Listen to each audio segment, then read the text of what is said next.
So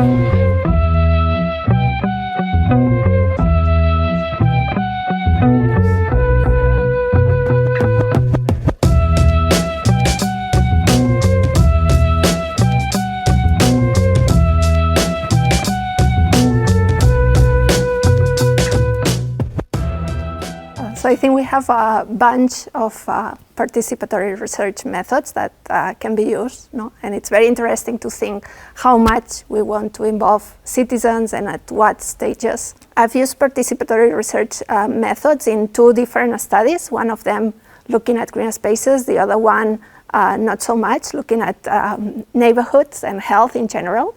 In the first one, we had a very clear research question. We had quite a clear idea about the design, and what we did was to find in the 2 neighborhoods we wanted to do the study some citizens that wanted to be involved as part of an advisory board. So I think that part was a bit not so rewarding for them, and also the part of struggling to see how that study was going to impact policy or was going to be transferred in something, in an action for the community. And in the other project I've been involved, that is a participatory action research project, and I think it's the example in the other extreme. And then really involving the community since the minute zero, having the community define the specific research questions, collecting the data, being part of the process of analyzing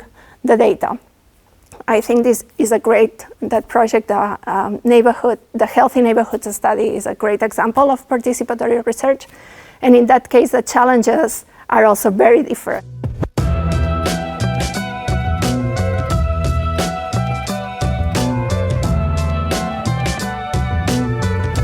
I think defining what are the most successful tools to fight green gentrification is difficult and will depend a lot on the context.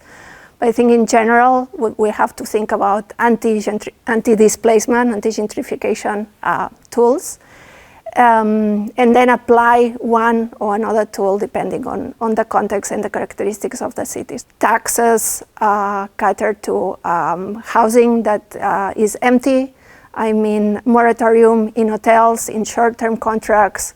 I mean, freezing the increase that property taxes can have. I mean, rent control, and even we can think about establishing some processes like the right to return to your neighborhood if historically your family has been living in that neighborhood. For sure, the policymakers have to be have a strong will and determination to implement that and to face the lobbies that they obviously have.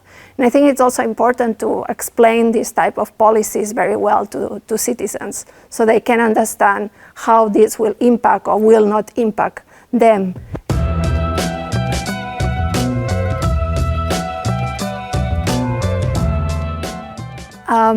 The studies that have been done about nature-based therapy, I think, are usually with very different methodologies, very small samples, so it's very difficult to pull them all together and get to a conclusion. And on the other side, we have studies about the potential of urban green, blue spaces to improve people's health. And here I think we have quite a strong body of evidence showing that these type of spaces are really having a great impact in population's health. I like to think who really will have the time, will have the resources to go and do green therapy. No? I think that those that potentially need it more, underprivileged populations, are those that have to work longer hours, have more responsibilities at home, have to commute longer distances to go to work. When we go to work, when we go to school, when we go shopping, that garden, that park that we experience is probably what can really make a difference at the population level for underprivileged populations.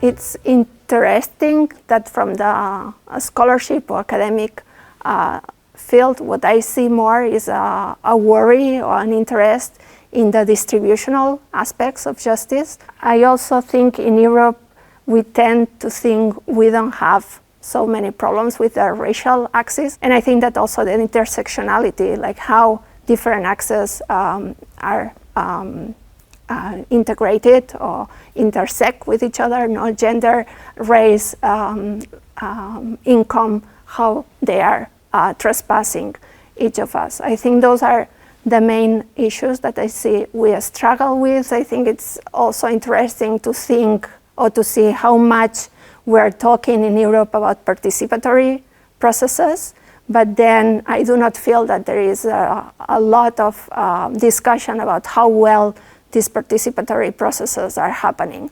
Like, are we really able to provide to everybody the tools, the space, the safety environment for them to share their experiences?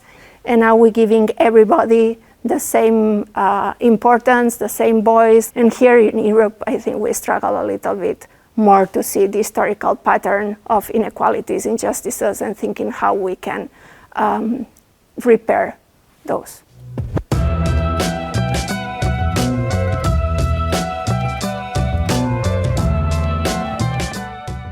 I think for me what is important is to go one step back and understanding that cities are complex systems, and obviously we cannot look at trees, we cannot look at housing, we cannot look at education as separate elements. No, they are all interconnected.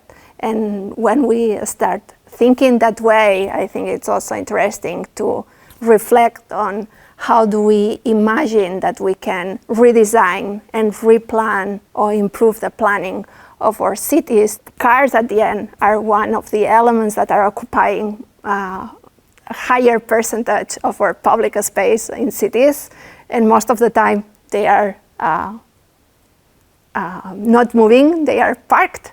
Then we can start imagining taking car parking spaces out from the city, and then we have more space for bike lanes, we have more space for trees or for urban green spaces. And I think that for me, that's when the conversation starts being really interesting, you realize the power of taking one element, cards out, and how that can change a lot of elements.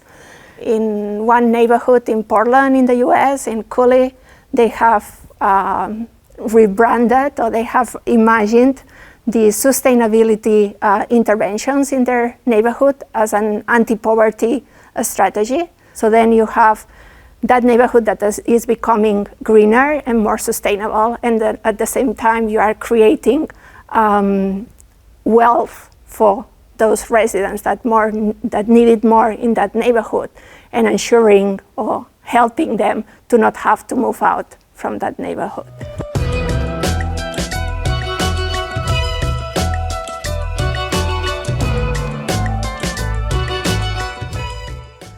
I'm sorry I was moving at the beginning. Oh, no, it's okay. It's fine.